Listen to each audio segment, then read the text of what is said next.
नमस्कार साथियों, मैं मनीष कुमार शर्मा स्वागत करता हूं आपका एक बार फिर यादबिन स्मार्ट क्लासेस पर, जिस पर मेरे द्वारा यूपीएसआई 2025 के लिए मूल विधि की क्लासेस ली जा रही हैं। आपको पता है कि आज हम क्लासेस में आगे बढ़ने वाले हैं। इससे पहले की जो दो क्लासेस हुई हैं जिसमें मैंने आपको इंट्रो पार्ट कराया था कि मूल विधि आईपीसी से हम मूल विधि तक का जो सफ़र हमने तय किया था, हमने उसको पढ़ा था। और इसके बाद हमने कल की क्लास में क्या पढ़ा था, हमने सेक्शन 1 से यानी धारा 1 से लेके धारा 44 तक को यहाँ पर देखा था कि कैसे क्वेश्चंस वहां से बन सकते हैं, कैसे क्वेश्चंस आपके आ सकते हैं। एक्सपेक्टेड क्वेश्चंस के साथ में उनकी प्रैक्टिस की थी। अब आज हम क्या करने वाले हैं, तो आपके दिमाग में सबसे पहले यही क्वेश्चंस होगा। आज हम क्या करने वाले हैं, तो जितने भी साथी हैं वो मूल विधि की क्लास पढ़ना चाहते हैं तो सबसे पहले शेयर कर दीजिए अपने साथियों को। दूसरा ये है कि जो साथी मेरे साथ में जुड़ते जा रहे हैं, भाई सभी को एक बार, सभी को गुड आफ्टरनून। अलोन गर्ल है, सिग्मा है, और भी साथी हैं, सभी को भाई प्रणाम प्रणाम। इसी के साथ में स्टार्ट करते हैं क्लास को। क्लास के स्टार्ट करने से पहले मैं बता दूं कि अगर मूल विधि को आप बहुत अच्छे से समझना चाहते हैं, अगर आप मूल विधि के बारे में जानना चाहते हैं, अगर आप कानून की समझ चाहते हैं, तो आपको यहाँ पे एक बैच लेना पड़ेगा जिसका नाम है चाणक्य 2.0 बैच। इस बैच के अंदर आपको मूल विधि बहुत अच्छे तरीके से समझाई जा रही है और यहाँ पर मैं बता दूं कि अखिल सर के द्वारा ये क्लासेस ली जाएंगी। ठीक है, तो अभी क्लासेस अभी स्टार्ट नहीं हुई हैं। आपके लिए मूल विधि की क्लासेस कुछ दिन बाद यानी दिवाली के बाद से स्टार्ट कर दी जाएंगी। लेकिन आपको मैं बता दूं, ये पूरा बैच आपको 99 में मिल रहा है। ये बैच आपका मात्र 99 रुपए में मिल रहा है। तो भाई अगर आपको 99 रुपए में ये बैच मिल रहा है, जो कि एक प्रकार से दिवाली ऑफर आप समझ सकते हैं, तो दिवाली ऑफर पर 99 रुपए मिलने वाला बैच जिसमें आपको पूरी प्रकार से सारे ही सब्जेक्ट कवर कराए जा रहे हैं, तो जल्दी से करिए। और ये बैच ना खरीदना कहाँ पे है, तो आप जा सकते हैं बाईएससी ऐप पर।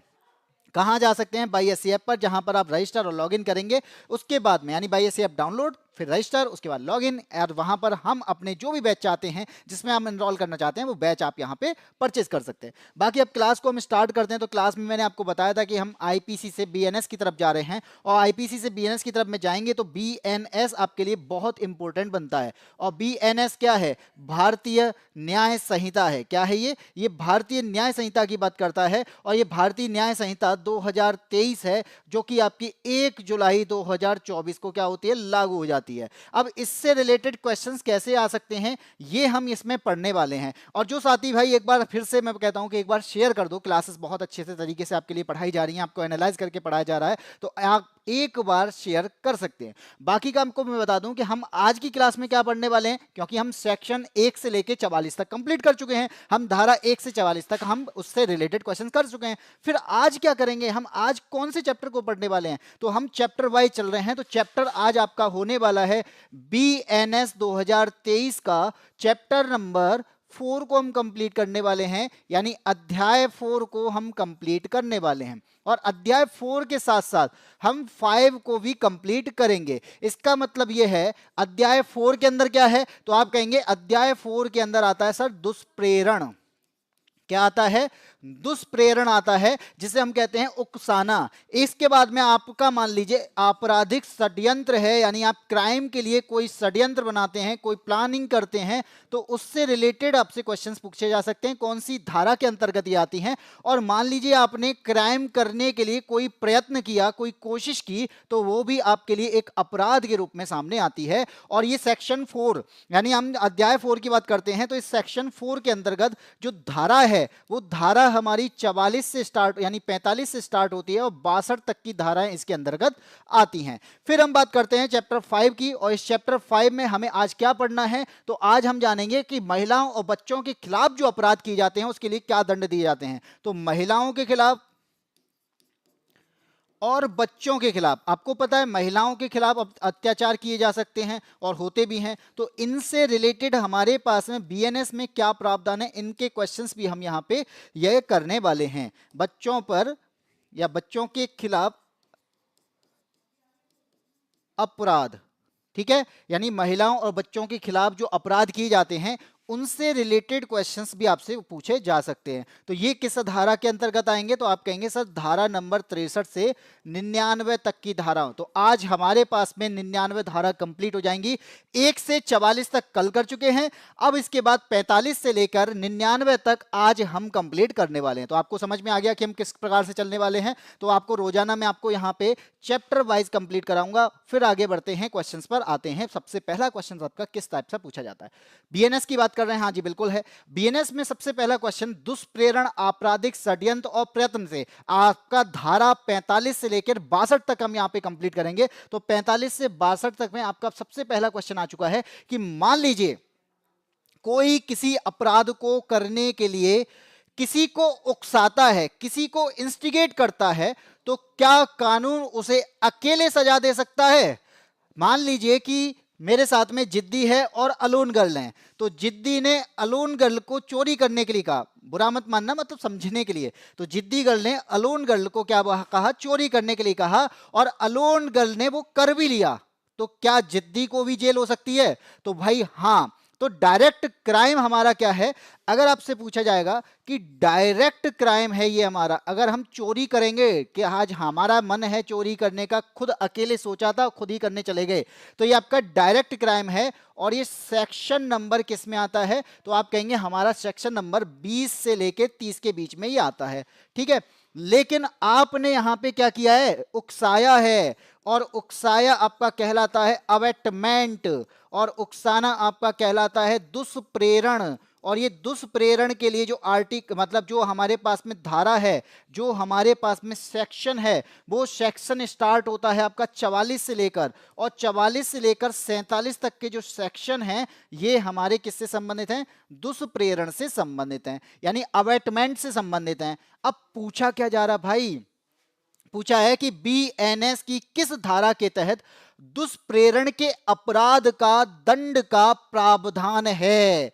अगर मैं यहां पे बताऊं धारा 44, तो धारा 44 आपको यहां पे क्या बताएगी? तो आप यहां पे बताएंगे कि जो हमारे पास में ना धारा 44 है ना, सेक्शन 44 है ना, ये केवल डेफिनेशन देता है। और ये सेक्शन 44 तो सर चैप्टर 3 में आता है, चैप्टर नंबर 3 का पार्ट है, तो ये अवेटमेंट की डेफिनेशन देता है। ठीक है, ये अवेटमेंट की डेफिनेशन देता है, ये परिभाषा बताता है कि किस प्रकार से आपका उकसाना हो सकता है, ये डेफिनेशन देता है। लेकिन ये बात किसकी कर रहा है भाई? सजा की बात कर रहा है, दंड की बात कर रहा है, दंड का प्रावधान है। और अविनाश सिंह कह रहे हैं सर ग्रुप डी का साइंस स्टार्ट कीजिए बेटा, हो जाएगा। जीआर रॉय जुड़ चुकी है हमारे साथ में, गुड आफ्टरनून। इसी के साथ में मैं बता दूं, अपराध के लिए अगर अपराध का प्रावधान पूछा जाए तो सेक्शन 44, लेकिन दंड की बात की जाए, अगर अपराध हो चुका है, किसी ने उकसाया था और दूसरे ने वो कर दिया है, तो दोनों को सजा मिलेगी। इसलिए सेक्शन 45 क्या है? सेक्शन 45 यहां पे अवेटमेंट के लिए दंड का प्रावधान करता है, यानी उकसाने के लिए भी दंड का प्रावधान करता है। अगर एक ने उकसाया है, दूसरे ने कर लिया, तो वो क्या है? वो एक अपराध हो जाएगा और यहां पे दोनों को सजा मिलेगी। लेकिन अगर आपने कहा कि सर उसने उकसाया था, लेकिन ना मैंने क्राइम किया ही नहीं है, उकसाया था तो मैंने क्राइम किया ही नहीं है,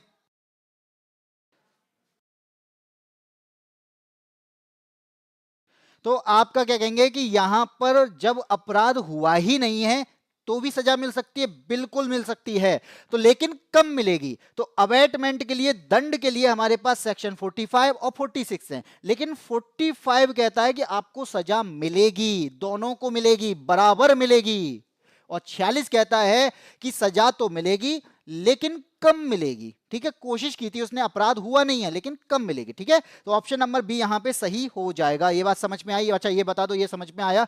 सेक्शन 45 कहता है कि उकसाने के लिए, दुष्प्रेरण के लिए, यानी आपको दोनों को सजा बराबर बराबर मिलेगी। और अगर आपने मान लो उकसाया था लेकिन दूसरे ने अपराध किया नहीं, और इस स्थिति में यहां पर उकसाने वाले पर भी सजा का प्रावधान है, लेकिन कम है अपराध न होने की स्थिति में। और अपराध हो जाए तो दोनों बराबर बराबर के भागीदार हैं। ये किस कौन कहता है? सेक्शन 44, अवेटमेंट की डेफिनेशन 44 और अवेटमेंट की दंड 45। ठीक है, त्रिषा शर्मा जुड़ चुकी है, नमस्ते त्रिषा शर्मा। इस क्लास स्टार्ट ही हुई है अभी, तो क्वेश्चन नंबर 1 आपका हो गया है। अब आते हैं अगले क्वेश्चन पे। अब यहां पे पूछा गया है कि इनमें से कौन सा ऐसा अपराध है जो बीएनएस में दंडनीय नहीं है। मतलब यानी हमारे पास में ना अपराध बहुत सारे हैं और अपराध होने के लिए सजा का जो प्रावधान है, पनिशमेंट की बात जो की जा रही है ना, वो 6 ही पनिशमेंट है हमारे पास। मतलब 6 पनिशमेंट का मतलब है कि वो ज्यादा और कम हो सकती है, अपराध आपने कोई भी किया हो।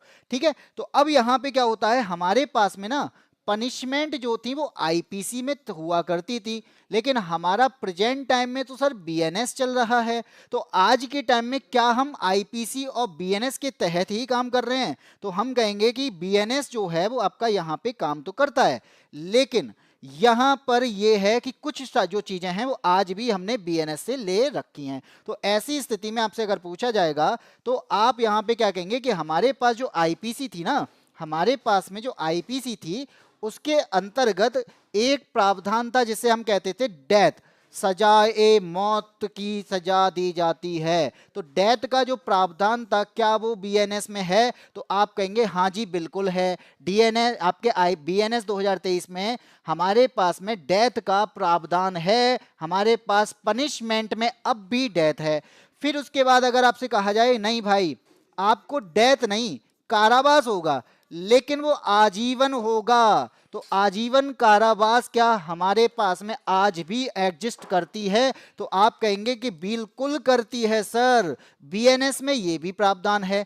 आपसे पूछा जाए कि हमें अगर मान लो जेल की बात की जाएगी, इम्प्रिजनमेंट की बात की जाएगी, तो बीएनएस में आपको जेल भी प्रोवाइड की जाएगी। तो संपत्ति की जब्ती, मान लो आपने अपराध कर दिया और आप मिल नहीं रहे हैं, तो आपकी संपत्ति को भी जब्त कर लिया जाएगा, तो संपत्ति की जब्ती की जाएगी। तो बीएनएस में भी ये प्रावधान किया गया है। और आपसे कहा जाए नहीं हम तो फाइन लगाएंगे, जुर्माना लगाएंगे, तो ये जुर्माना भी आपको यहां पे बीएनएस में भी देना पड़ेगा। अगर सारी चीजें इसके अंदर मिल रही हैं तो ऐसा क्या है जो इसके अंदर नहीं है? तब आप कहेंगे कि आजीवन निर्वासन। ये आजीवन निर्वासन की जो सजा है ये हमारे पास से आईपीसी में जो जरूर थी, लेकिन बीएनएस में इसको नहीं रखा गया है। इसका मतलब सर अपराध 5 हो गए होंगे, पनिशमेंट 5 हो गई होंगी? नहीं भाई, हमारे पास में पनिशमेंट अभी भी 6 ही हैं, और लेकिन 6 हैं तो कौन सी होगी? तब आप कहेंगे कि इस जगह पर सर, इसकी जगह पर एक हमारे पास में सामुदायिक सेवा, कम्युनिटी की यहां पे क्या करनी पड़ेगी, सर्विस देनी पड़ेगी। तो सामुदायिक सेवा को इसमें शामिल किया गया है। अगर आपने कोई अपराध किया है और आपको यहां पे क्या करना पड़ेगा, आपको समाज की सेवा करनी पड़ेगी, और ये एक प्रकार की नई सजा है। और पहले अपराधी जो दूर दूर द्वीप पर भेजे जाते थे ना, अब समाज की सफाई करने पर काम आएंगे, बेटा सफाई करके आना। तो ये ट्रांसपोर्टेशन फॉर लाइफ था, इसको खत्म कर दिया गया है, और इसमें कौन सा दंडनीय अपराध नहीं है, वो ऑप्शन नंबर बी नहीं है। तो बताओ कितने लोगों ने बी आंसर दिया है? हाँ बिल्कुल बिल्कुल बिल्कुल। नवी भी नेट कभी भी रुक जा रहा है बेटा, हमारा नहीं रुक रहा है, आपका रुक रहा होगा। त्रिशा शर्मा ने ऑप्शन नंबर डी बताया था, संस्कृति दुबे ने बताया है, कोई आंसर नहीं दिया है, जी सर बोला है, बहुत अच्छी बात है। तो मैंने क्या बता दिया, अगर आप अपराध करते हैं तो सजा हमारे पास ये 6 हैं, वो कम और ज्यादा हो सकती हैं, लेकिन डेथ से ज्यादा क्या होगा भाई, डेथ से ज्यादा और क्या होगा? तो यहां पर यही सजा हमारे पास में है, लेकिन इन 6 में से एक सजा जो आजीवन निर्वासन थी, जो पहले अपराधी दूर दूर भेज दिए जाते थे, वो यहां पे क्या है, वो खत्म करके हमने उस पर सामुदायिक सेवा का प्रावधान किया है। हम यहां पे आपसे सफाई करा सकते हैं, हम आपसे यहां पे कम्युनिटी के लिए कोशिश करा सकते हैं कि आप उनके लिए भी काम करें, तो ये हमारे पास में सजा है। ठीक है, तो आगे बढ़ते हैं। क्वेश्चन नंबर आता है आपका थर्ड। ये थर्ड क्या कहता है, इनमें से बताना है कि कौन सा कथन सही है। अब आपको बताओ कि इनमें से आपको कौन सा कथन सही लग रहा है और कौन सा कथन जो है वो यहां पे गलत है, तो जल्दी से बताएंगे। सबसे पहले हमें दुष्प्रेरक, हम चैप्टर नंबर 4 को कंप्लीट कर रहे हैं, तो चैप्टर नंबर 4 का मतलब उकसाने से रिलेटेड, चैप्टर नंबर 4 का मतलब है इंस्टिगेटर की बात की जा रही है, तो इंस्टिगेशन और इंस्टिगेटर की बात की जाएगी। तो सबसे चलो इसी को देखते हैं। ए कहता है दुष्प्रेरक का दायित्व मुख्य अपराधी के दायित्व पर निर्भर है।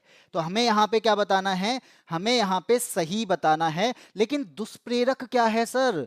दुष्प्रेरण मतलब है उकसाने वाला। एक बात याद रखना, हमारे पास में 2 वर्ड आ रहे हैं, एक है दुष्प्रेरण, ठीक है, जो इंस्टिगेटर है, एक है इंस्टिगेट होने वाला, और एक वर्ड है दुष्प्रेरक। 2 वर्ड का मतलब क्या है? दुष्प्रेरण का मतलब है जिस, जो उकसा रहा है, या फिर कहेंगे उकसाने वाला। उकसाने वाला तो आपका दुष्प्रेरण है, और जो आपका मान जा रहा है वो कहते ना, जो मान गया क्राइम, जिसने क्राइम कर दिया, यानी ये क्या है, क्राइम के लिए प्रोत्साहित करने वाला क्या कहलाएगा, दुष्प्रेरक कहलाएगा। और आपका क्या है, सॉरी, ये हो जाएगा आपका दुष्प्रेरक का मतलब उकसाने वाला, ये हो जाएगा उकसाने वाला। और अपराध आपका, ये दुष्प्रेरण जो हो जाएगा वो आपका अपराध हो जाएगा। और यहाँ पे एक होगा मुख्य आरोपी, यानी मुख्य अपराधी। तो मुख्य अपराधी कौन होगा, जो दुष्प्रेरक के आधार पर क्राइम करने लग जाता है। ये तीन चीजें रहती हैं। दुष्प्रेरण का मतलब है कि वो अपराध है, दुष्प्रेरक का मतलब है कि उस जिसने उकसाया है, और मुख्य अपराधी जिसने क्राइम किया है। ये तीन चीजें रहती हैं, ये हमारे रोल हैं। अब आपसे बोला जाए कि इनमें से और क्या क्या हो सकता है, तो दुष्प्रेरक का इरादा मुख्य अपराधी से अलग भी हो सकता है। यानी हमारे पास मेंस दिया हुआ करता था, उसका मतलब है मुख्य अपराधी से अलग ये काम कर सकता है। तो आप यहां पे कहेंगे दुष्प्रेरक निर्दोष भी हो सकता है, लेकिन मुख्य अपराधी भी उत्तरदायी नहीं है। यदि दुष्प्रेरक निर्दोष है तो मुख्य अपराधी भी उत्तरदायी नहीं है। भाई दुष्प्रेरक अगर निर्दोष है तो मुख्य अपराधी जो होगा वो दोषी होगा, भले ही दुष्प्रेरक निर्दोष निकल जाए, जिसने उकसाया था वो वहां पे गलत फंस जाए, लेकिन अपराध अगर हुआ है तो मुख्य अपराधी तो दोषी होगा। यानी हमारे पास में बी जो है वो गलत दिया गया है। सी की बात करते हैं, दुष्प्रेरक और मुख्य अपराधी अलग अलग अपराधों के लिए अलग अलग उत्तरदायी हो सकते हैं। ये बात सही है कि मान लीजिए दो हमारे पास में, एक उकसाने वाला है और एक क्राइम करने वाला है, इन दोनों ने अलग अलग अपराध भी किए हैं, तो ये अलग अलग लायबल भी हो सकते हैं, ये अलग अलग उत्तरदायी भी हो सकते हैं। और यही बात जो है वो सही दी गई है। ऑप्शन नंबर सी की बात करेंगे। डी कहता है मुख्य अपराधी का मस्तिष्क दुष्प्रेरक के समान ही दोषी होना चाहिए। ये जरूरी नहीं है, दोनों अलग अलग क्राइम कर सकते हैं, दोनों अलग अलग चीजों को भी कहां पे कर सकते हैं। मैंने कहा कि तुझे इसका यहां पे मर्डर करना है, लेकिन सामने वाले ने जो इसने तरीके बताए थे उस तरीके से नहीं किया, तो यहां पे क्या है, उसका दिमाग जो है वो समान नहीं हुआ ना। भले ही मर्डर किया लेकिन दिमाग अलग अलग था। तो यहां पे क्या कहेंगे कि मुख्य अपराधी का मस्तिष्क दुष्प्रेरक के समान ही दोषी होना चाहिए। तो इस जगह पे वो कहीं ना कहीं वो दोषी तो है, लेकिन यहां पे क्या है, दिमाग के आधार पर, मस्तिष्क के आधार पर नहीं। ठीक है। गुड मॉर्निंग भाई, किस बात की गुड मॉर्निंग चल रही है? अभी तो यहाँ पे क्वेश्चंस चल रहे हैं, आप यहाँ पे गुड मॉर्निंग की बात करते हो, गुड आफ्टरनून चल रहा है, 12 बज गए हैं। क्वेश्चन नंबर 4 पे आते हैं। अगला 4 क्या कहता है, आपके सामने यहाँ पे क्वेश्चन दिया गया है, इस क्वेश्चन को देखेंगे। क्या सिर्फ उकसाना काफी है? क्या सिर्फ उकसाना ही काफी है? तो आप क्या कहेंगे, नहीं, बस क्राइम भी होना चाहिए। हमने अगर उकसा दिया है तो क्राइम भी होना चाहिए। अगर दुष्प्रेरक को मौके, और दुष्प्रेरक जो है जिसने उकसाया है, क्या वो मौके पर होना चाहिए? तब भी कहेंगे हाँ, जिसने उकसाया है वो वहां मौके पर होना चाहिए। तो अपराध के लिए दुष्प्रेरक जो है वो लायबल होगा, तभी लायबल होगा अगर उसने, मान लो किसी ने अपराध कर दिया और वहां पे जिसने उकसाया था वो वहां नहीं है, तो ऐसी स्थिति में उसको वहां पे शामिल नहीं किया जा सकता। कभी कभी ऐसी कंडीशन आती है। तो इसका मतलब है कि क्वेश्चन नंबर 4 कहता है बीएनएस की धारा 54, तो हमारे पास में एक धारा है जिसका जो है 54वीं, सेक्शन 54। इसके तहत अपराध के लिए निम्नलिखित में से क्या आवश्यक है? तो आप यहां पे ध्यान रखना कि हमारे पास में ना 3 कंडीशन होती हैं। कौन सी कंडीशन होती हैं सर? 3 कंडीशन में कौन सी? पहली जो कंडीशन होती है, इसका मतलब है कि यहां पे इंस्टिगेशन होना चाहिए। अब आप कहेंगे इंस्टिगेशन का मतलब क्या होता है? इंस्टिगेशन का मतलब है उकसाने वाला, यानी उकसाया गया हो। ठीक है, इंस्टिगेट करना मतलब क्या है? उकसाना। दूसरा क्या है हमारे पास में? दूसरा क्या होना चाहिए? एक्शन होना चाहिए। उकसाने के बाद में एक्शन किया गया हो, एक्शन को फॉलो किया गया हो, उसने कुछ ना कुछ करने की कोशिश की गई हो। तीसरा जो नियम है वो कहता है कि जो इसने उकसाया था वो वहां पे प्रेजेंट भी होना चाहिए। इन 3 कंडीशन के तहत दोनों को सजा होगी। अगर यहाँ पे तीनों कंडीशन फुलफिल नहीं होती हैं, उस स्थिति में यहाँ पे क्राइम, यहाँ पे दुष्प्रेरक को क्या किया जा सकता है, एक बार को छोड़ा भी जा सकता है। तो यहाँ पे क्या कहा गया है, धारा 54 के तहत अपराध के लिए निम्नलिखित में से क्या आवश्यक है, तो आवश्यक है अभियुक्त द्वारा दुष्प्रेरण किया गया हो, तो मैंने कहा बिल्कुल उकसाया गया हो। यह कार्य वास्तव में दुष्प्रेरण के अनुसरण में किया गया हो, तो भाई जो उसने फॉलो कराना था उसने फॉलो करा लिया है। चोरी करने जा रहे हो, उकसाया, वो चला गया चोरी करने। जो उसने कहा था कि दीवार से फांदेंगे तो वो दीवार से फांद गया, उसने कहा कि इस कमरे में जाना है, वो इस कमरे में पहुंच गया, ताला तोड़ना है ताला तोड़ दिया, यानी उसने एक्शन फॉलो कर लिए, तो इसका मतलब वो उसमें शामिल है। तीसरा कहता है कि जब चोरी हो रही हो उस जगह पर वो भी होना चाहिए, प्रेजेंट होना चाहिए। ऐसा नहीं है कि आप कह दो कि मुझे तो उसने उकसाया था, कार्यवाही उस पर होगी, लेकिन एक स्थिति ऐसी आएगी कि कहीं ना कहीं वहां पर एविडेंस की कमी पड़ जाएगी। तो यहां पर ये जो है ऑप्शन नंबर डी सही हो जाएगा। ये सभी हैं। ऑल बताया है जिद्दी ने, त्रिशा ने बता दिया। सर क्या हुआ, गुस्सा दिखाई दे रहे हो? मैं किस बात से गुस्सा हूं, किस बात से लिए और किस से गुस्सा हूंगा, ये तो बता दो। किस बात से और किससे गुस्सा होने की बात की जा रही है यहाँ पे? हम तो अभी उठे हैं सो के, बहुत बढ़िया। ये तो नींद से जागने की बात, ये बड़ी बात है कि लोग नींद से जाग जाते हैं, कभी कभी आंखें नहीं खुलती। ठीक है, आंखें कभी कभी बहुत देर में खुलती हैं, जब तक कुछ ना कुछ ऐसा हो चुका होता है कि भाई काश हम जल्दी जाग जाते। क्या बात है, आज गर्लफ्रेंड से बात नहीं हुई है? बेटा उसके लिए होनी भी तो चाहिए।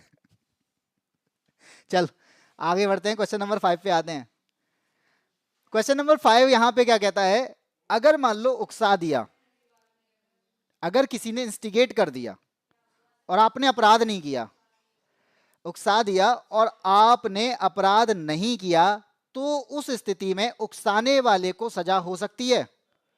अगर मैं कह रहा हूं कि आप लोग ना यहां पे किसी को थप्पड़ मार दो और आपने नहीं मारा, तो उस स्थिति में क्या मुझे भी सजा हो सकती है? तो इस चीज का क्लैरिफाई किया गया है हमारे पास में एक धारा में। और यहां पे क्या कहा गया है कि बीएनएस की ऐसी कौन सी धारा है जो अपराध के दुष्प्रेरण के दंड का प्रावधान तो करती है, जिसमें मृत्यु या आजीवन कारावास का दंडावेश हो सकता है, जब दुष्प्रेरित कार्य नहीं किया गया हो। यानी आप यहां पे कह रहे हैं कि उकसाने पर अपराध नहीं हुआ हो, लेकिन उकसाया है, उसको इंस्टिगेट किया है, तब भी वो अपराध है। उकसाने के बाद अपराध नहीं किया, वो भी एक अपराध है। तो आपका यहां पे क्या है, ऑप्शन नंबर जो है वो बी हो जाएगा, यानी धारा 55 के तहत वो एक अपराध की स्थिति में आता है। तो पहली बात याद रखना कि अगर आपसे कहा जाए, अगर आपसे कहा जाए धारा 54, जो आपका कई लोग आंसर दे रहे हैं, अलोनगढ़ ने 54 बताया है, जिद्दीगढ़ बता रही है 56, त्रिशा बता रही है बी। लेकिन मैं बता दूं, मान लो मैंने आपको उकसाया और उकसावे के बाद आपने क्या कर दिया, अपराध कर दिया। क्या कर दिया? आपने अपराध कर दिया। यानी जब अपराध कर दिया, क्राइम कर दिया, किसी को थप्पड़ मार दिया, कहीं चोरी कर ली, किसी का मर्डर कर दिया, तब आपका सेक्शन 54 काम करेगा। लेकिन मैंने उकसाया, भाई इसको चाटा मार दे, नहीं मार रहे हो, गांधी जी वाला है ना, एक थप्पड़ मार दो भाई दूसरा भी गोल गाल आगे कर दो, बस ने एक ही नहीं खाया या एक नहीं मारा, तो क्या होगा, तब भी आपको सजा हो सकती है, वो 55 के तहत होगी। ठीक है, इससे इसमें क्या होगा, बस एक थोड़ा सा फर्क आ जाएगा कि उकसावे के बाद भी अपराध नहीं किया गया है, क्राइम नहीं किया, बस थोड़ा सा डिफरेंस है, लेकिन दंड का प्रावधान दोनों के लिए है। आपसे कहा जाए दंड मिलेगा, बिल्कुल मिलेगा, दोनों ही पनिशेबल ऑफेंस कहलाएंगे, दोनों ही आपके दंड के अधिकारी होंगे, दंड दोनों को मिलेगा। और यहां पे मान लो 56 की बात आती है, तो 56 के लिए याद रखना कि 54, 55, 56 तीनों ही यही बात कहते हैं कि आप यहां पे अगर मान लो छोटे मोटे अपराध करते हैं, मान लो आपने कहा कि नहीं सर हमने तो बस थप्पड़ ही मारा था, तो छोटे अपराध को भी यहाँ पे उकसाने के लिए भी सजा मिलती है। तो छोटे अपराध के लिए सजा कम हो जाएगी, बस ये फर्क है। तो अगर यहाँ पे छोटे अपराध के लिए अभी आप उकसा रहे हो, उस स्थिति में भी आपको 56 के तहत कार्यवाही होगी। अगर आप यहां पे किसके लिए उकसा रहे हो, बड़ी चीजों के लिए, यहां पे किसी के मर्डर की बात कर रहे हो, कहीं डकैती की बात कर रहे हो, तो वो जो है वो अपराध की स्थिति में आएगा। लेकिन अगर आपने डकैती कर ली, अगर आपने किसी का मर्डर कर दिया तो सेक्शन 54, अगर आपने नहीं किया तो सेक्शन 55। आया समझ? अभी हम सभी धाराएं सीख रहे हैं, ना कि सीख चुके हैं। मुझे भी नहीं आती है मूल विधि बेटा, तभी तो क्लास चलाई गई है। हम तो मूल विधि सीख रहे हैं, हमको ना आती। बेटा ये बताओ, ये क्लास आपके लिए क्यों चलाई गई है? अगर आपको आती ही होती तो फिर आपके लिए क्लास का कोई मतलब ही नहीं बनता। जब चीजें नहीं आती हैं तभी तो यहाँ पे क्लासेस होती हैं। जब चीजें हम नहीं जानते हैं तो उसी को सीखना तो चाहते हैं। अगर यहाँ क्लास चलाई जा रही है, इसका कुछ ना कुछ तो मतलब होगा ना। अगर यहाँ पे मैं आपको चीजों को सिखाने की कोशिश कर रहा हूँ, मैं चाहता तो यहां पे क्या करता कि आपको डायरेक्ट आंसर देके आगे निकल जाता, तो उसे प्रैक्टिस नहीं कहते, उसे लीपा पोती कहते हैं कि क्वेश्चन का दिखा दिया और आंसर दे दिया। चीजों को समझना है, अंडरस्टैंड करना है, हमें कानून की समझ लानी है, हमें जानना है कि क्या होता है ऐसा, तब उस स्थिति में हमारे पास में समझाने का ऑप्शन होता है, जो कि मैं आपको कर रहा हूं। ठीक है, आगे बढ़े। चलो बेटा, एक चीज है, अब आप यहां पे एक चीज समझ गए कि भाई किसी को उकसाना नहीं है, किसी से कहना नहीं है कि बेटा तू ये कर दे। चुगली करते ना कि बेटा तेरे लिए ना उसने ऐसा किया था, अब तू इसका जाके थप्पड़ मार दियो, आज आज बेटा देख लियो तो, आज उसने कल तेरी बुराई करी थी, आज उसने ये किया था, तब आप क्या कहते हो? तब वो उकसाना ही होता है। लेकिन वो छोटा मोटा अपराध है, लेकिन हमारा सेक्शन नंबर 56 काम कर जाएगा। क्वेश्चन नंबर 6 कहता है, क्वेश्चन नंबर 6 कहते हैं, मान लीजिए 10 लोग हों या उससे ज्यादा लोग किसी अपराध के लिए उकसाए जाएं, तो मतलब पूरा ग्रुप अगर उस चीज को मान जाए तो वो कहते हैं चल आज डकैती करते हैं, और डकैती करने चल दिए सारे लोग। तो कितने लोग? 10 से ज्यादा। तो जनता के रूप में अगर काम होगा, 10 से ज्यादा व्यक्तियों के रूप में काम होगा, ग्रुपिंग के रूप में अगर कोई काम होगा, तो वो भी आपका एक अपराध होगा, और वो सेक्शन उसके लिए निर्धारित किया गया है।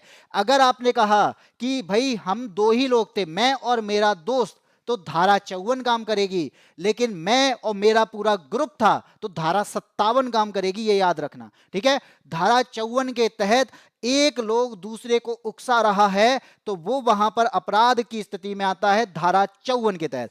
अगर एक लोग ने 10 लोगों को उकसा दिया, अगर 10 लोगों ने भी यहां पे ग्रुप बना दिया या उससे ज्यादा लोग हो जाएं, तो ऐसी स्थिति भी हमारे साथ में होती है, तो वो भी हमारा एक अपराध है। और वो अपराध कौन सा है? तो अभी हम 54 को समझ चुके हैं। 54 में क्या था, 54 में क्या था कि उकसावा था। लेकिन यहां पे उकसावा का कौन करेगा? उकसाना उकसाएगा कौन? एक से लेके दो लोग। यहां पे एक तो नहीं होगा, दो लोग होंगे। ठीक है, तो ये याद रखना, अगर दो लोग हैं तो भाई यहां पे क्या होगा? एक दूसरे को उकसा रहे हैं। लेकिन मान लो 10 हो जाएं, 10 से ज्यादा हो जाएं, तब उस स्थिति में यहां पे एक धारा काम करेगी, और धारा 57 काम करेगी, 57 काम करेगी। आया समझ? आया समझ? जनता या 10 से अधिक व्यक्तियों के द्वारा अगर उकसाया जाता है तो 57 काम करेगी। लेकिन अगर आपने दंगा कर दिया, अगर आपने दंगा कर दिया, तो दंगा के लिए यहां पे 58 काम करेगी। बस 57 कब काम करेगी? 10 से ज्यादा व्यक्तियों के लिए।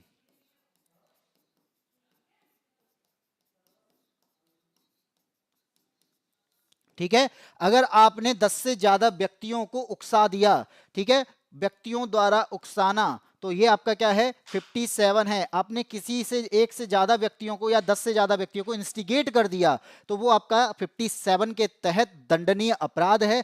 लेकिन आपने यहां पे सभी ने मिलकर क्या कर दिया? एक दंगा कर दिया, तो दंगा आपका 58 के तहत अपराध है। इसे हम कहते हैं ग्रुप क्राइम। इसे हम क्या कहते हैं?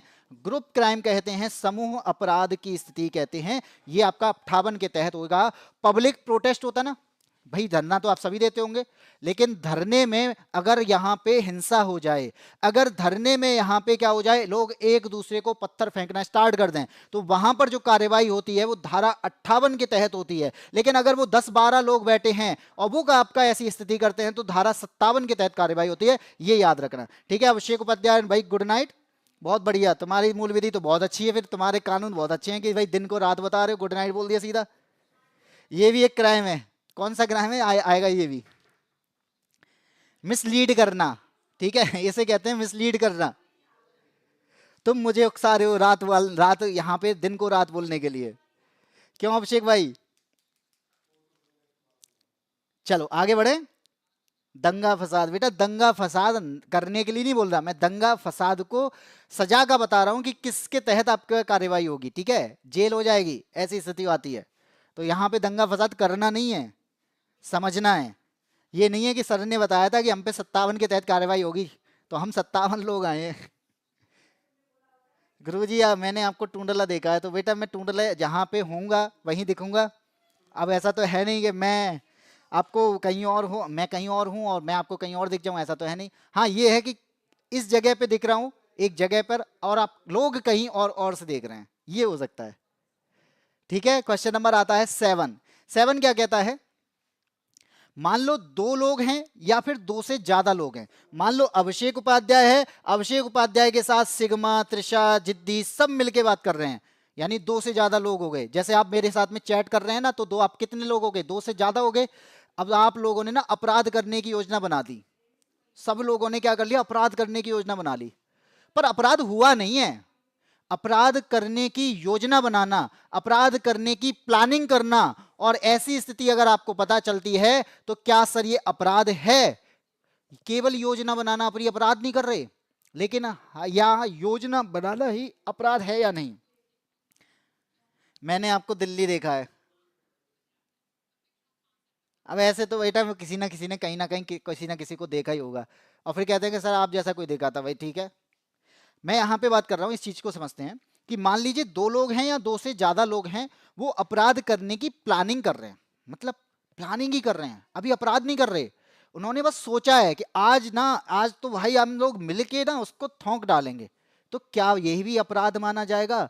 तो ये याद रखना, ये क्रिमिनल कॉन्स्पिरेसी का कॉन्सेप्ट है, यानी भविष्य में होने वाले अपराध को रोकने का भी हमारे यहाँ काम किया जाता है। रुकता भले ही ना हो, हमारे पास सारे प्रावधान हैं कि हम अगर भविष्य की बात करें ना, तो भविष्य की बात की भी लेते हैं कि अगर इसने भविष्य में अपराध कर दिया तो एक कॉन्स्पिरेसी है जहां पर हम यहाँ पे क्या कहते हैं कि बिना क्राइम किए दो लोग योजना बनाएं। यहां पे क्या बता रहा हूं मैं कि बिना क्राइम किए, अगर आपने क्राइम तो नहीं किया, लेकिन दो लोगों ने ना क्या बना दी, योजना बना दी, प्लानिंग बना ली, तो प्लानिंग बनाना भी अपराध की स्थिति में आता है। ये भी क्या है, एक अपराध की स्थिति में आता है, इस बात को याद रखना। और ये आपसे क्वेश्चन अगर पूछा जाएगा तो आप क्या कहेंगे कि ये आपका एक षड्यंत्र है, एक कॉन्स्पिरेसी है, एक क्रिमिनल कॉन्स्पिरेसी है। यहां पर हम क्या कहेंगे, इसे षड्यंत्र कहेंगे इस योजना को। तो आपराधिक षड्यंत्र की परिभाषा बीएनएस में किस अध्याय में दी गई है? भाई अध्याय पूछ लिया, ये तो यह धारा नहीं पूछी है, यहां चैप्टर पूछा है। तो चैप्टर नंबर कौन सा है? सर आप जैसा कोई और है ही नहीं। भाई मेरे जैसा तो मुझे नहीं पता कौन है कि नहीं, लेकिन ये बोला तो जाता है दुनिया में 7 लोग एक जैसे दिखाई देते हैं, लेकिन पता नहीं वो 7 कब मिलेंगे एक दूसरे से। गुरुजी दिवाली पे सुसुरिया लेके आया हूँ भाई। अब भाई यहाँ पे मैं क्या बात करूँ यार, तुम चाहे सुसुरिया लेके आओ चाहे बॉम्ब लेके आओ, बस ये है कि ब्लास्ट मत कर देना इस चैट में। षड्यंत्र षड्यंत्र षड्यंत्र षड्यंत्र रचा जा रहा है। तो आप देखते ना, महाभारत तो देखी होगी, तो महाभारत में भी क्या हुआ था, षड्यंत्र ही तो रचा जा रहा था। अब महाभारत में तो सजा नहीं है, लेकिन आज के टाइम पे अगर आप यहाँ पे षड्यंत्र रचते हो तो वो भी आपका एक सजा का प्रावधान करता है, और भविष्य में होने वाले अपराध को रोकने का भी ये काम करता है। और ये हम आज कौन सा चैप्टर पढ़ रहे हैं भाई, अगर आप ध्यान देते तो आज का चैप्टर ही 4 है। मैंने बताया था कि हम चैप्टर 4 और 5 को पढ़ने वाले हैं, और चैप्टर 4 है जो यहाँ पे उकसावा की राजनीति करता है, यानी उकसावे की बात करता है, आपसे यहाँ पे षड्यंत्र की बात करता है, आपसे यहाँ पे प्रयत्न, यानी कोई भी काम करने के लिए, कोई अपराध करने के प्रयत्न की बात करता है। तो उकसावा, षड्यंत्र, प्रयत्न तीनों ही आपके चैप्टर नंबर 4 में है। मेरो सही है वो, हाँ तुम्हारा सही है वो, बस खुश। चलो आगे बढ़ते हैं, क्वेश्चन नंबर 8 पे आते हैं। क्या कहता है क्वेश्चन नंबर 8? अब षड्यंत्र की परिभाषा की बात आती है, यानी हमें यह पता चल गया कि प्लानिंग भी अपराध है। अगर यहां पे ये पता चल गया है ना कि षड्यंत्र करना, प्लानिंग बनाना ये भी अपराध है, लेकिन इस षड्यंत्र की बात किस धारा में की गई है? षड्यंत्र की बात की यहाँ पे कौन सी सेक्शन में की गई है, षड्यंत्र की परिभाषा हमारे पास में किस सेक्शन में दी गई है, ये आपसे क्वेश्चन पूछा जा रहा है कि बीएनएस की किस धारा में आपराधिक षड्यंत्र की परिभाषा दी गई है, किस धारा में डेफिनेशन की बात की गई है कि षड्यंत्र क्या है, षड्यंत्र में यहाँ पे कितने लोग होने चाहिए और यहाँ पे कोई भी कार्य कैसा होना चाहिए तभी उसे अपराध माना जाएगा। अवैध कार्य की बात की जाए या फिर वैध कार्य की बात की जाए तो वो सारी चीजें किसके अंतर्गत आएंगी, वो परिभाषा के अंतर्गत आएंगी, जहां पे बताया जाएगा कि यहां पे हम यहां प्लानिंग कर रहे हैं। तो किसके तहत आएगा, बी है शायद, कंफर्म नहीं है। सर जी को लाइन मत दो भाई, मैं सबकी लाइन ले रहा हूं यहां पे। आपकी लाइन मतलब, लाइन का मतलब वो पढ़ने वाली लाइन जो आ रही है आपकी यहाँ पे।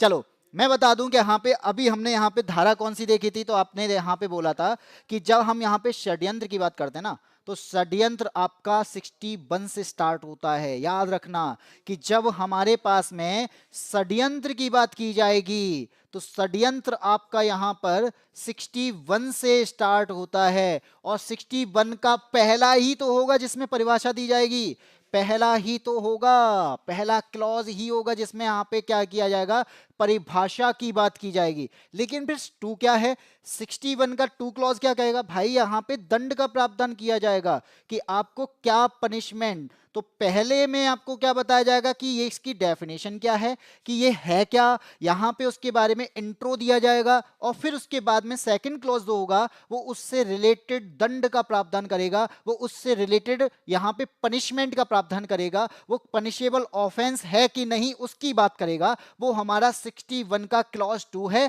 और जिसमें परिभाषा की बात की जाएगी, जिसमें डेफिनेशन की बात की जाएगी, वो 61 का क्लॉज 1 है। और षड्यंत्र की बात की जाएगी तो 61 से स्टार्ट होता है, ये बात याद रखना, ठीक है। सर ने बोला सिंगल है, फिर तो दरवाजा खुला है, कौन सा?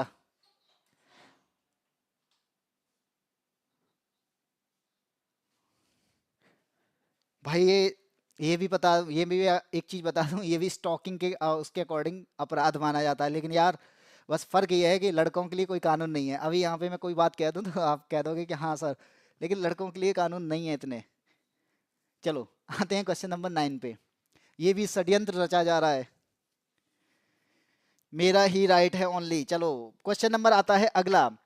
अब यहाँ पे की क्या बात की जा रही है, षड्यंत्र की परिभाषा की बात हो गई, षड्यंत्र पर दंड हो गया। लेकिन उसने बोल लिया ना कि मान लीजिए एक करार को आपराधिक षड्यंत्र के रूप में नामित किया गया है यदि, यानी आपराधिक षड्यंत्र माना कब जाएगा, उसे हम कब कहेंगे कि वो आपराधिक षड्यंत्र हो सकता है। कितने व्यक्ति होने चाहिए जब हम षड्यंत्र की बात करेंगे, क्या 10 व्यक्ति होने चाहिए, क्या 50 व्यक्ति होने चाहिए, क्या 5 होने चाहिए, या फिर अकेला होना चाहिए, या फिर एक से ज्यादा होने चाहिए।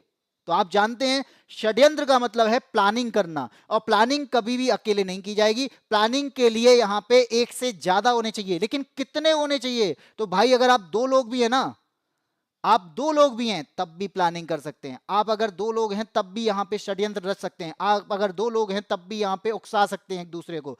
तो यही है आपका आपराधिक षड्यंत्र का न्यूनतम व्यक्ति वाला फॉर्मूला। तो 2 व्यक्ति होने चाहिए कि किसी अनुसरण के अनुसार, हाँ ये बोला जा रहा है कि 2 या 2 से अधिक व्यक्ति एक अवैध कार्य करने के लिए सहमत होते हैं। यही आपका ऑप्शन नंबर सही हो जाएगा कि एक से ज्यादा होने चाहिए। अब 2 का मतलब है 2 ही थोड़ी ना, 2 से ज्यादा भी हो सकते हैं, 3 लोग भी हो सकते हैं, 4 लोग भी हो सकते हैं, 5 लोग भी हो सकते हैं। तो इसलिए इसका आंसर क्या जाएगा, option number A. Alone girl का, सिग्मा का, त्रिशा शर्मा का, जिद्दी का, अभिषेक का, सबका आंसर आ चुका है ऑप्शन नंबर ए। बहुत बढ़िया आंसर है। षड्यंत्र की परिभाषा 61, षड्यंत्र पर दंड 61 का क्लॉज 2, और आपराधिक षड्यंत्र के लिए न्यूनतम व्यक्ति की संख्या 2 या 2 से अधिक व्यक्ति के लिए अवैध कार्य के लिए सहमत होने चाहिए, ये भी याद, ठीक है। 2 या 2 से अधिक व्यक्ति जो हैं वो अवैध कार्य के लिए, ये वर्ड भी देख लेना, यहां पे वर्ड जो बोला ना अवैध, यानी इल्लीगल कार्य करना चाहिए तभी उसको अपराध बोला जाएगा। इल्लीगल भाई लीगल काम कर रहे हैं, पता चला कि सर हम तो दिवाली के लिए कुछ कर लेके आ रहे थे, हम तो इसके लिए प्लानिंग कर रहे थे, हम तो ये सोचे थे कि हम ना अपने ना घर पे ना लाइटिंग लगा देंगे, वो लीगल है। और अगर लीगल है तो इसका मतलब क्या, फिर क्या उसको सजा हो जाएगी? नहीं होगी। वो प्लानिंग घर के लिए है, वो प्लानिंग लीगल है, वो प्लानिंग आपकी यहाँ पे केवल अपने घर को सजाने के लिए है, ना कि यहाँ पे किसके लिए है, अवैध कार्य के रूप में है, ठीक है। पहले मैंने दिया था भाई, यहाँ पे अब लोग ये भी लड़ाई चल रही है कि पहले आंसर मैंने दिया था। चलो आगे आते हैं क्वेश्चन नंबर 10 पर। अब कोई अपराध करने की कोशिश करे, मान लो मैं अपराध करना चाहता हूं, मान लो मैं अपनी ही बात कर रहा हूं, ठीक है, लेकिन पूरा ना कर पाए, क्या वो लायबल होगा? जैसे त्रिशा शर्मा लाइन मारे, लाइन मारने की बात चल रही है, तो मान लो लाइन मारना एक अपराध है और वो लाइन मारने की कोशिश कर रहे हैं और लो वो लाइन में ले ही नहीं रहा, तो फिर क्या होगा? वो पूरा ना हो पाना, क्या ये भी लायबल होगा? क्या ये भी एक अपराध है? तो आप यहां पे कहेंगे कि हाँ जी, ये भी एक अपराध है। अपराध करने के प्रयत्न से संबंधित प्रावधान बीएनएस की किस धारा में दिया गया है कि कोई अगर अपराध करने की कोशिश करे और कोशिश करने के बाद वो पूरा ना कर पाए तो वो भी लायबल होगा? तो बिल्कुल होगा, वो भी एक दंडनीय अपराध होगा। आपने कोशिश तो की थी, आपने वहां पे चीजें करने की कोशिश की थी, आपने चोरी करने की कोशिश की थी, लेकिन भले ही वो पूरी ना हो पाए तो अब क्या होगा? वो भी एक अपराध है। तो आप यहां पे क्या कहेंगे कि ये अपराध जो है वो धारा कौन से के तहत आना चाहिए? तो धारा 62 के तहत है, क्योंकि 61 में तो षड्यंत्र है, षड्यंत्र करने के बाद ही तो अपराध करेगा, और षड्यंत्र करने के बाद ही अगर वो अपराध कर रहा है तो वो अपराध फेल भी तो हो जाएगा, वो कोशिश फेल भी तो हो जाएगी, तो अपराध का प्रयत्न भी दंडनीय अपराध होता है। तो ये भी याद रखना कि अगर अपराध का प्रयत्न कर रहे हो, ये भी एक दंडनीय अपराध है, ये भी आपका पनिशेबल ऑफेंस कहलाता है। यहां समझ में आ गया? अरे वो बस मजाक के तौर पे बोला है, इसको ऐसे सीरियस सीरियस लेने की जरूरत नहीं है, ठीक है? एक चीजों को समझाने के लिए, जिसे कहा जाता है रियल लाइफ एक्सपीरियंस, और रियल लाइफ एक्सपीरियंस से चीजों को जल्दी समझ में आ सकता है, तो इसीलिए यहाँ पे मैंने इन चीजों का यूज किया था। बुरा मानने वाली बात नहीं है, लेकिन हाँ, आगे बढ़ते हैं, क्वेश्चन नंबर 10 की बात करते हैं। तो आपको यहाँ पे धारा 62 तो समझ में आने वाली है, क्योंकि धारा 62 में क्या है कि आपके बहुत सारे, आप भी तो पढ़ने की कोशिश करते हो, क्या पढ़ पा रहे हो? क्या प्रयत्न करते हो? प्रयत्न फेल ही होते हैं, और अगर जब फेल हो रहे हैं तो उसको उससे लिंक करके देख लो। अब भले ही वो फेल होना एक अपराध नहीं है, लेकिन यहाँ पे हम उस चीज को लिंक कर सकते हैं कि हम फेल हो जाते हैं तो भाई धारा 62 के तहत हम फेल हो रहे हैं, ठीक है? तो धारा 62 के तहत घर वाले आपको कूट कूट के कुटाई कर देंगे ढंग से। फ्रांसुपाल जुड़ चुके हैं हमारे साथ में, गुड मॉर्निंग भाई, गुड मॉर्निंग। ये कौन सा अपराध पढ़ के आए हो? सब मॉर्निंग ही मॉर्निंग बोलते जा रहे हो। चलो आगे बढ़ो, क्वेश्चन नंबर आता है 11। अब आते हैं हम यहाँ पे लैंगिक अपराध पर। लैंगिक अपराध का मतलब है, तो मैंने आपको बताया था कि हम यहाँ पे 2 चैप्टर कंप्लीट करने वाले हैं, चैप्टर नंबर 4 और चैप्टर नंबर 5। जहां पे लैंगिक अपराध की बात की जाएगी वो चैप्टर नंबर 5 है, जहां पे महिलाओं और बच्चों के साथ में अपराध की बात की जाएगी वो चैप्टर नंबर 5 है। तो याद रखना, उकसाना चैप्टर नंबर 4 है, और अपराध महिलाओं के खिलाफ अगर कर दिया जाएगा, बच्चों के खिलाफ अगर कर दिया जाएगा तो वो चैप्टर नंबर 5 है। तो अब हमारे चैप्टर नंबर 5 से क्वेश्चन स्टार्ट हो चुके हैं, और यहां पर आपके सामने आ चुका है कि मान लीजिए कोई ऐसी लड़की है जिसकी सहमति उसकी उम्र पर निर्भर करेगी कि नहीं। किसी लड़की की सहमति उसकी उम्र पर निर्भर करती है या नहीं? तो आप कहेंगे कि बिल्कुल करती है, ठीक है? आंसर आ चुका है ऑप्शन नंबर सी। यदि मान लीजिए कोई लड़की 18 साल से कम है और वो कोई भी सेक्सुअल एक्ट में यहां पे क्या हो जाती है, रेप की शिकार हो जाती है, तो यहां पर क्या हो जाएगा, वो आपका क्या होगा, आपका क्रिमिनल ऑफेंस कहलाएगा। और इसके लिए हमारे पास में धारा कौन सी है? तो याद रखना, हमारे पास में एक सेक्शन है जिसका नाम जो है आपका 63।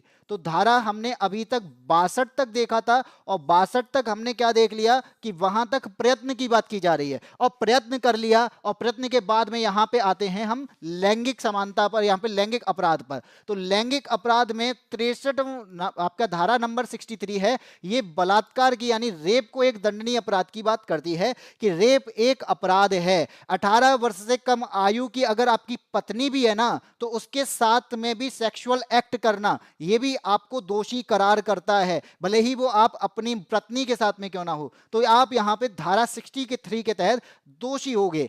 लेकिन यहां पे बोला गया है कि वो आयु कितनी होनी चाहिए, तो मैंने बता दिया कि 18 वर्ष से कम आयु वाली होनी चाहिए, ठीक है? गलत है गो।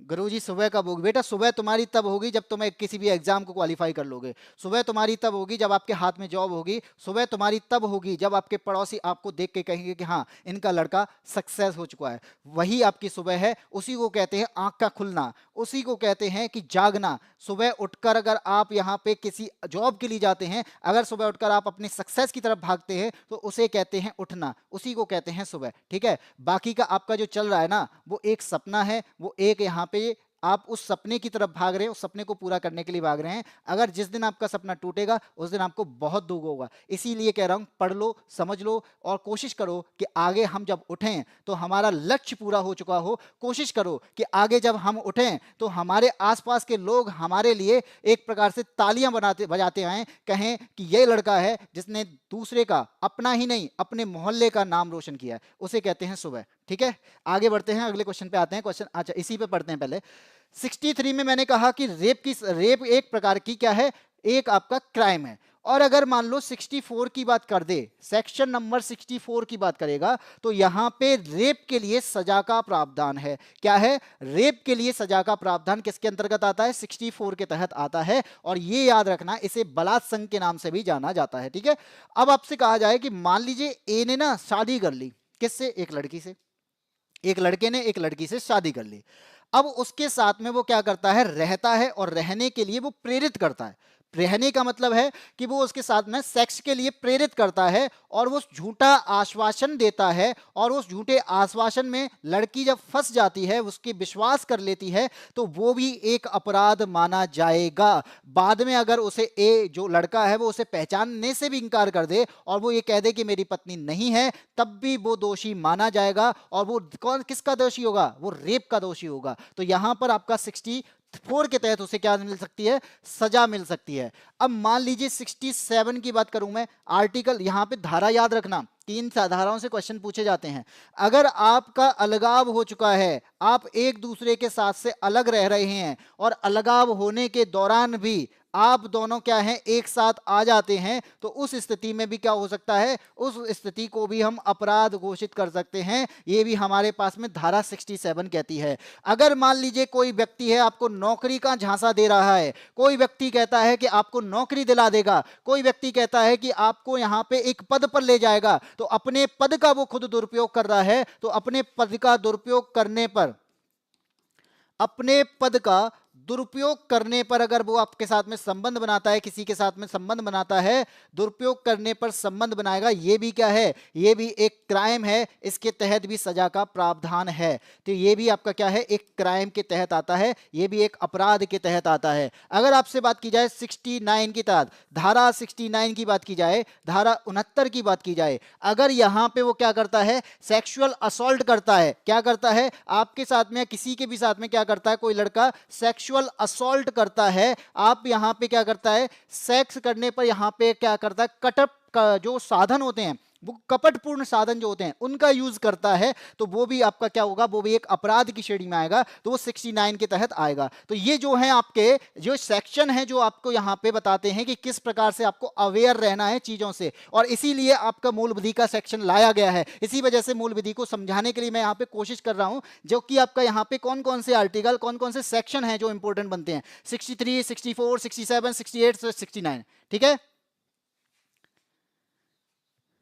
सर, लिख के साइड हट जाया करो भाई। बिल्कुल साइड हट गया हूं, और कहां हट जाऊं? अभिषेक, आजकल तो लड़का लड़के से ही शादी कर रहा है भाई। अब ये भी एक अपराध है। क्या करूं मैं?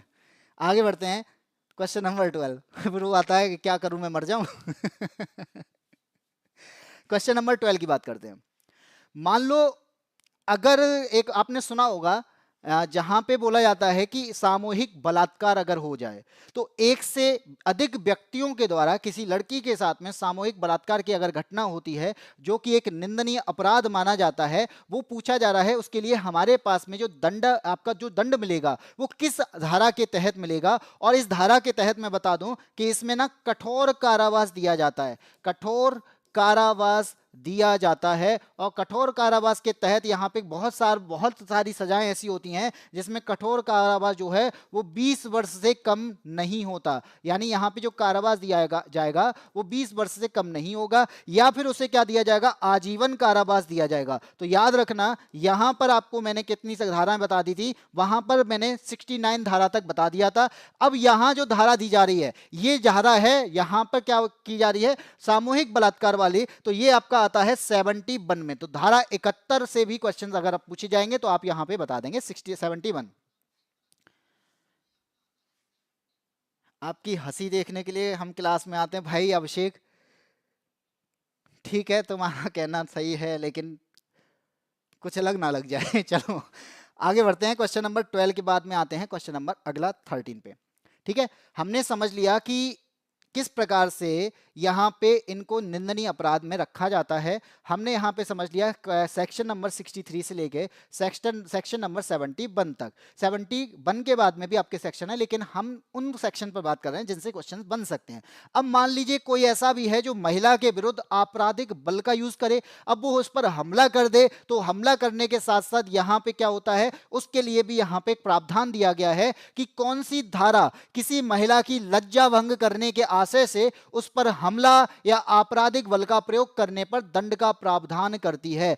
अगर कोई पुरुष किसी महिला पर हमला कर देता है तो, या डराने के लिए बल का प्रयोग करता है तो, उसका उद्देश्य महिला की लज्जा को भंग करना है, महिला की इज्जत को भंग करना है, तो इसके लिए कानून क्या कहता है, ये कहता है कि हमारे पास में महिला की गरिमा को ठेस पहुंचाने के लिए भी सजा का प्रावधान है, दंड का प्रावधान है। और इसका प्रावधान हमारे पास में कौन सी धारा में दिया गया है, तो आपका आंसर क्या होगा?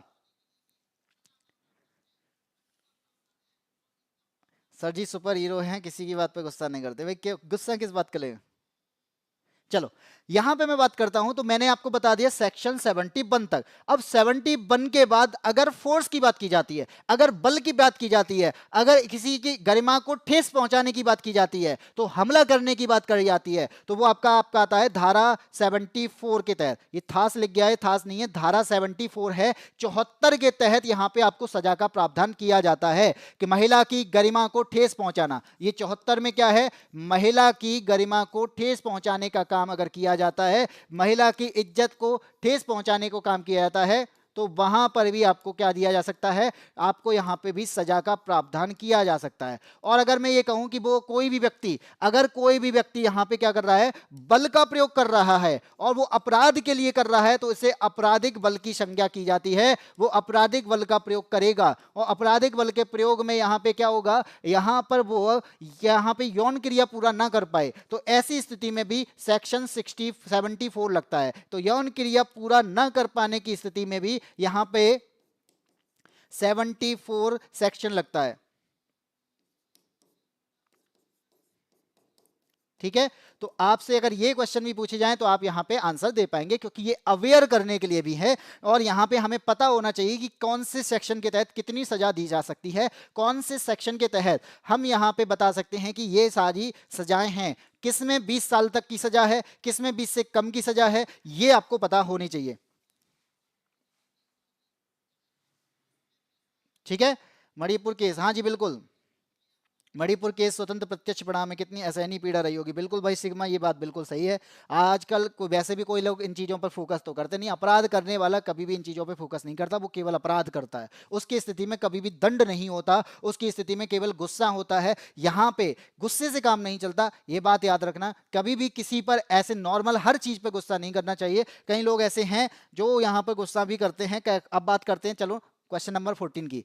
मान लीजिए यहां पे क्या हो जाए कि कोई महिला की इच्छा के विरुद्ध उसे छूने का काम करे, कोई महिला की इच्छा के विरुद्ध उसे अश्लील बातें करने का काम करे, तो क्या ये मिसबिहेवियर है या फिर ये क्राइम है? तो आप क्या बताओगे इसे, कि अगर कोई भी लड़का है किसी महिला को उसकी इच्छा के विरुद्ध छूने का काम करता है, या उससे अश्लील कंटेंट भेजने का काम करता है, या उससे अश्लील बातें करता है, तो ये मिसबिहेवियर की स्थिति नहीं है, ये क्राइम की स्थिति है, ये सेक्सुअल हेरेसमेंट है। इसलिए इसका आंसर बता दीजिए जल्दी से, क्या हो जाएगा कि निम्नलिखित में से कौन सा कृत्य बीएनएस के तहत लैंगिक उत्पीड़न है, सेक्सुअल हेरेसमेंट है? तो आप यहां पे क्या कहेंगे कि मान लीजिए कोई व्यक्ति है ना, वो सहमति से क्या करता है, यहां पे कोई व्यक्ति सहमति से किसी के साथ में सम्मानजनक व्यवहार करता है, किसी के भी साथ में सम्मानजनक व्यवहार करेगा, क्या ये अपराध है? तो ये अपराध की स्थिति में बिल्कुल नहीं आएगा। अगर ये अपराध हो जाएगा तो वो कोई भी किसी का सम्मान नहीं करेगा। लेकिन अगर मान लो वो बिना सहमति के, किसी भी स्थिति में बिना सहमति के क्या करता है, वो कोई अपराध करता है, लैंगिक भावनाओं का काम करता है, किसी के साथ में यहां पे क्या करता है, सेक्सुअल हेरेसमेंट की बात करता है, तो भावनाओं का कार्य करने वाला का क्या हो जाएगा, ये एक अपराध की स्थिति होगी, ये एक क्राइम की स्थिति होगी। अब आपसे मैं ये कहूं अब आपसे मैं यहां पे बताऊं कि सिर्फ फिजिकल कांटेक्ट ही सेक्सुअल हेरेसमेंट कहलाएगा, तो ये आंसर हो जाएगा नहीं। आप अगर फिजिकल कांटेक्ट ही यहां पर सेक्सुअल हेरेसमेंट मानते हैं तो आप यहां पे क्या हो जाएंगे, गलत हो जाएंगे। तो आप यहां पे क्या क्या जानेंगे कि सेक्सुअल हेरेसमेंट जो होता है वो कौन कौन सा होता है, तो आप यहां पे जानेंगे कि फिजिकल कांटेक्ट तो है ही, कोई किसी को छूने की कोशिश करता है तो है ही।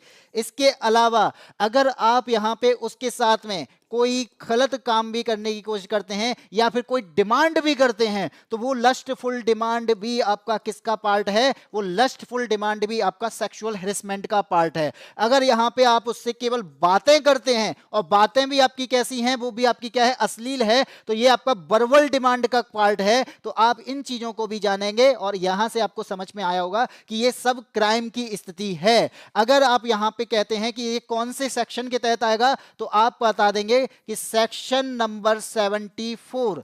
अभी हमने देखा था सेक्शन नंबर 74, अब हम देखते हैं 75। 75 में यहां पे यौन उत्पीड़न की बात करता है। किसकी बात करता है, यौन उत्पीड़न की बात करता है, और यौन उत्पीड़न की सजा का प्रावधान भी इसी के अंदर दिया गया है। तो यहां पे बात की गई है यौन उत्पीड़न, उसकी सजा का। और मैंने बोला कि 76 कहता है कि कोई महिला को निर्वस्त्र करने के इरादे पर अगर उस पर हमला किया जाए, अगर महिला को निर्वस्त्र के इरादे से यहां पे हमला करने की कोशिश की जाए तो उस पर जो कार्रवाई होगी तो वो आपके सेक्शन 76 के तहत कार्रवाई होगी।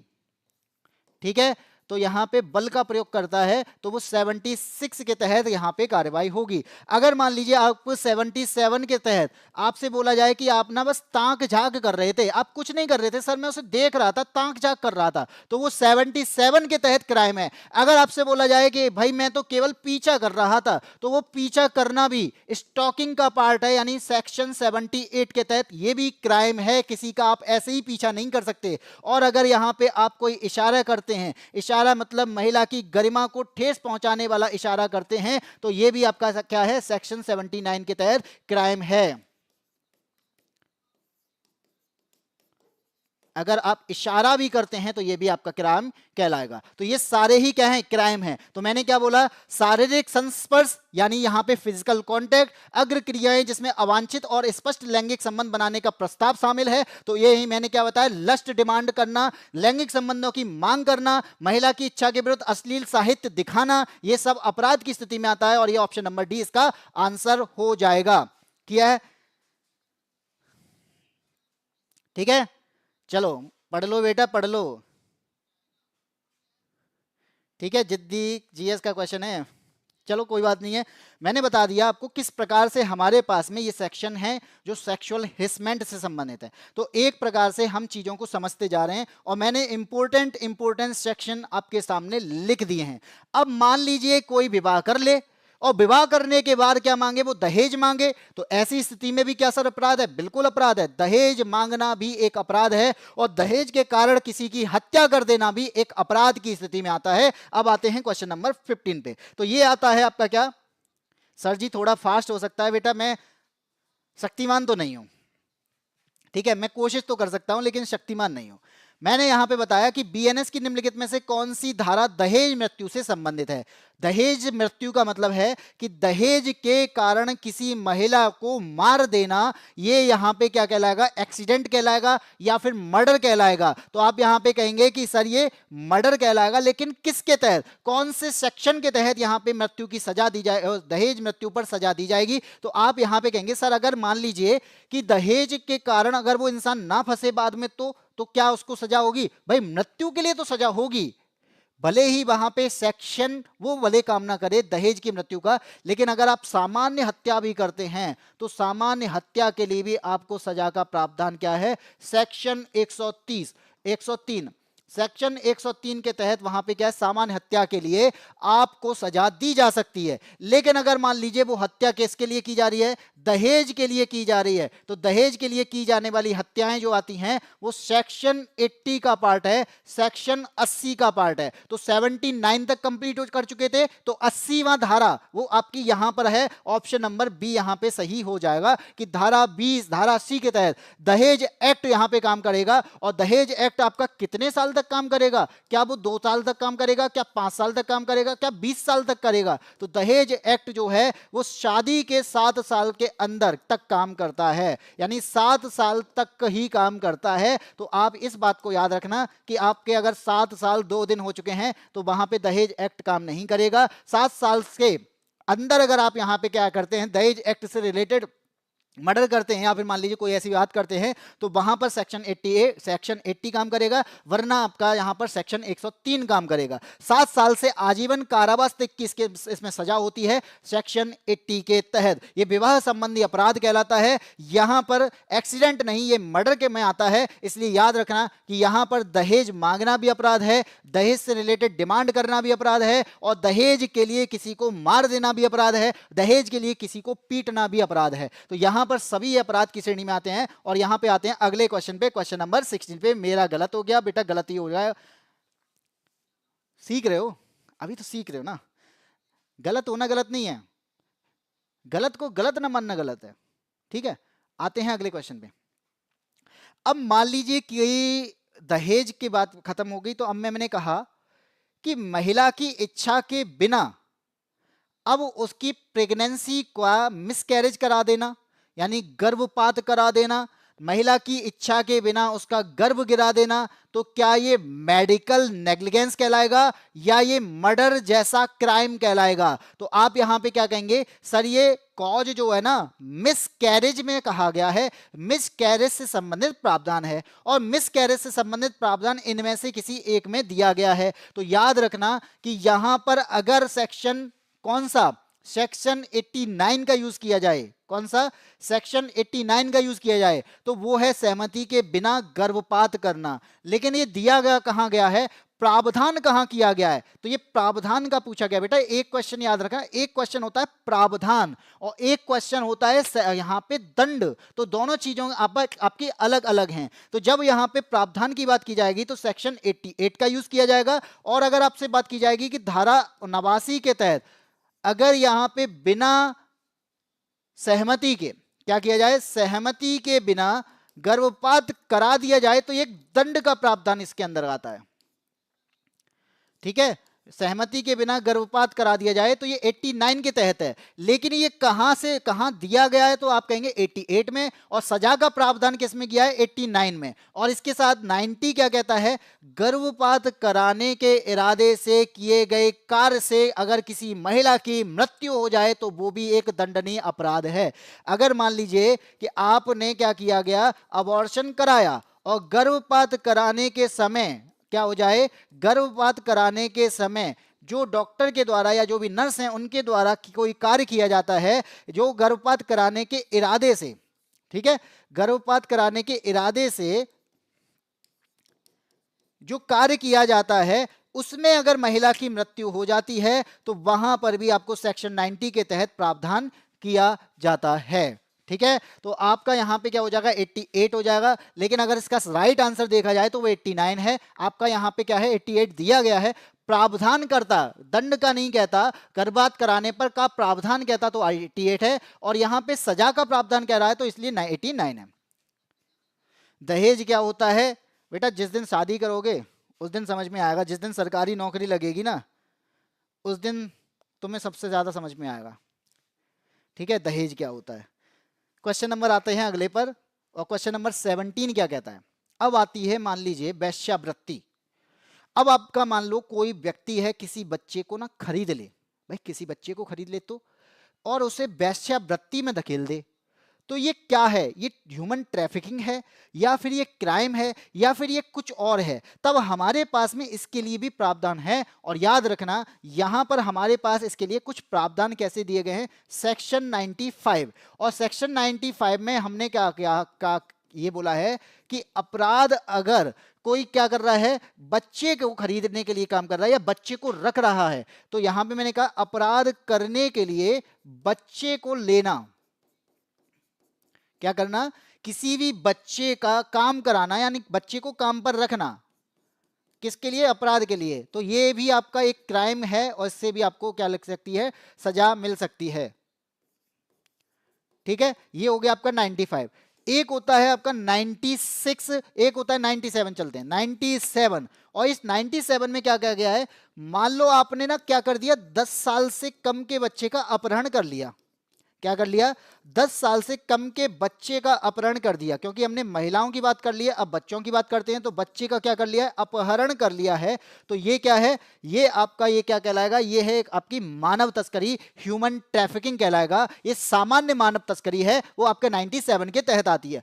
अब मान लो आपने क्या किया, बच्चे को खरीद लिया। क्या किया है, बच्चे को खरीद लिया या फिर बच्चे को बेच दिया। तो जब आप अपने बच्चे को बेचते हैं या जब यहां पे कोई बच्चे को बेचता है, और किसके लिए, वेश्यावृत्ति के लिए, तो वेश्यावृत्ति के लिए बच्चे को बेचना, किसी भी बच्चे को बेचना, ये क्या कहलाएगा, ये आपका 98 के तहत अपराध की स्थिति में आता है। लेकिन अगर आपने खरीदा है, लेकिन अगर आपने वेश्यावृत्ति के लिए यहां पे किसी बच्चे को खरीदा है, तो वो भी आपका अपराध की स्थिति में आएगा। चाहे आप खरीदें, चाहे आप यहां पे बेचें, तो ये ह्यूमन ट्रैफिकिंग के तहत यहां पे क्या है, एक अपराध की स्थिति बताता है। बच्चे को खरीदना भी अपराध है, बच्चे को बेचना भी अपराध है, और ये आपका सेक्शन 99 के तहत है। और हमसे पूछा गया है बालकों के हेतु दंड का प्रावधान, बालकों के क्रय के लिए। और क्रय का मतलब क्या होता है, क्रय का मतलब होता है बेचना या खरीदना, बेचना या खरीदना। तो आप कहेंगे कि हम यहां पे क्रय कर रहे हैं, क्रय का मतलब होता है खरीदना। और खरीदना आपका किसके तहत आएगा, 99 के तहत आएगा। क्योंकि मैंने कहा कि जब बच्चों का विक्रय कर रहे हैं, बच्चे को बेच रहे हैं, तो बेचना आपका किस में आता है, 98 में आता है। लेकिन खरीदना आपका 99 के तहत आता है। ठीक है, हाँ जी बिल्कुल, स्टडीज गीता, बहुत लेट आए हो आप।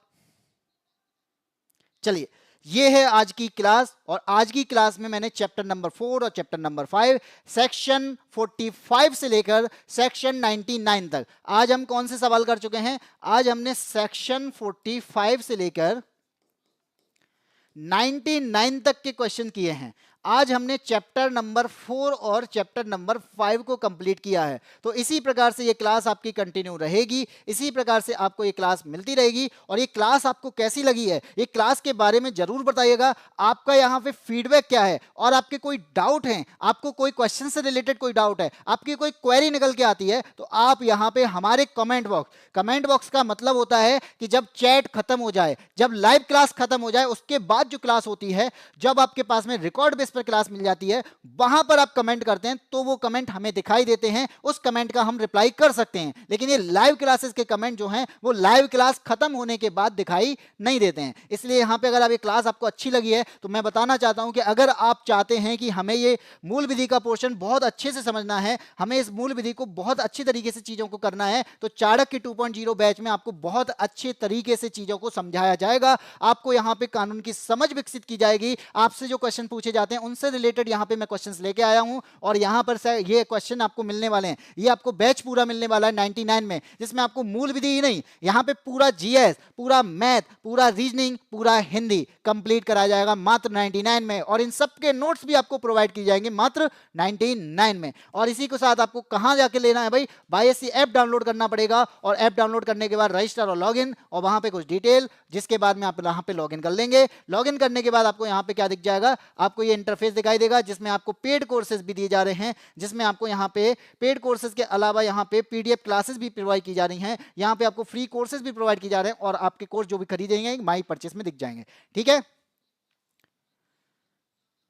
आज के क्वेश्चन अच्छे थे भाई, थैंक यू। आज के क्वेश्चन उसी तरीके से थे जिस तरीके से आपसे क्वेश्चन पूछे जाते हैं। लेकिन आप बता दो क्लास आपको अच्छी लग रही है, तो मैं आपको इसी प्रकार से रोजाना इसी टाइम पर 12 बजे मिलता रहूंगा। अगर आपको क्लास पसंद नहीं आ रही है, तो मैं आपके लिए कोई और सेशन भी लेके आऊंगा। लेकिन अगर आपको ऐसा लगता है कि मूल विधि मैं बहुत अच्छी तरीके से समझा रहा हूं, तो भाई बनता है ना लाइक, बनता है ना एक शेयर, और यहाँ पे कहते हैं ना कि कमेंट में भी आप अपनी चीज़ों को यहाँ पे बताया करो, जिससे चीज़ें मुझे समझ में आए। और अगर आपके कोई डाउट होते हैं, तो मैं उनको अगली क्लास के लिए यहाँ पे प्रेफर कर सकूँ, अगली क्लास के लिए उनको लेके आ सकूँ। ठीक है, तो बता दीजिए क्लास आपको कैसी लगी। त्रिषा शर्मा, अभिषेक उपाध्याय, स्टडी गीता, जिद्दी गर्ल। तो आज की क्लास बस इतना ही, फिर मिलते हैं आपको सेक्शन 99 के बाद। चैप्टर आपका चैप्टर कौन सा स्टार्ट होगा, 6। तो चैप्टर 6 और आपकी सेक्शन 99 यानी 100 से स्टार्ट करेंगे और फिर हम यहाँ पे पूरा BNS कंप्लीट कर लेंगे चैप्टर वाइज। पूरा बता रहा हूँ, कहीं पर भी आपको चैप्टर वाइज सीरीज नहीं मिलने वाली है, मैं आपको पूरा चैप्टर वाइज सीरीज करा रहा हूँ। और यहाँ पे हर सेक्शन के तहत जो इंपॉर्टेंट सेक्शन है, इन चैप्टर से कौन कौन से इंपॉर्टेंट सेक्शन है उनको लेके आया हूं। उसके बाद में नए चैप्टर्स का भी, यानी यहां पे किस चीज को ऐड किया गया है उनको अलग से पढ़ाऊंगा, किस चीज को यहां पे हटाया गया है उसको अलग पढ़ाऊंगा, तो जिससे आपकी BNS बहुत अच्छे तरीके से समझ में आ जाएगी। क्यों भाई? ठीक है, तो चलो आज की क्लास में इतना ही। इसी टाइम पर फिर मिलते रहेंगे। रोजाना आपकी क्लास जो है वो 12 बजे होती रहेगी। और हाँ, एक बात और बता दूं भाई, दिवाली आने वाली है और दिवाली से पहले आज हो सकता है कि आज ये आपकी क्लास दिवाली के बाद ही हो, क्योंकि अब क्लास शायद हो सकता है कि लेट हो जाए या फिर क्लास दिवाली के बाद ही हो। तो दिवाली के बाद तक के लिए आपको मैं पहले से कहना चाहता हूं हैप्पी दिवाली, और आपको दिवाली बहुत अच्छे तरीके से मनानी है। हाँ, याद रखना है किसी को नुकसान भी नहीं होने देना है। अगर आप पटाखे छुड़ाना चाहते हैं तो छुड़ा सकते हैं, लेकिन बस अपने स्तर पर किसी का नुकसान नहीं करना है। और ये मैं पढ़ा चुका हूं कि अपने फायदे के लिए किसी और का नुकसान नहीं करना है। सेक्शन हमारे पास में उसका था, तो जल्दी से बताइए कि ऐसा कौन सा सेक्शन है कि अपने फायदे के लिए किसी दूसरे का नुकसान नहीं करना चाहिए। तो बताइएगा। तब तक के लिए जय हिंद, जय भारत, हैप्पी दिवाली सभी को।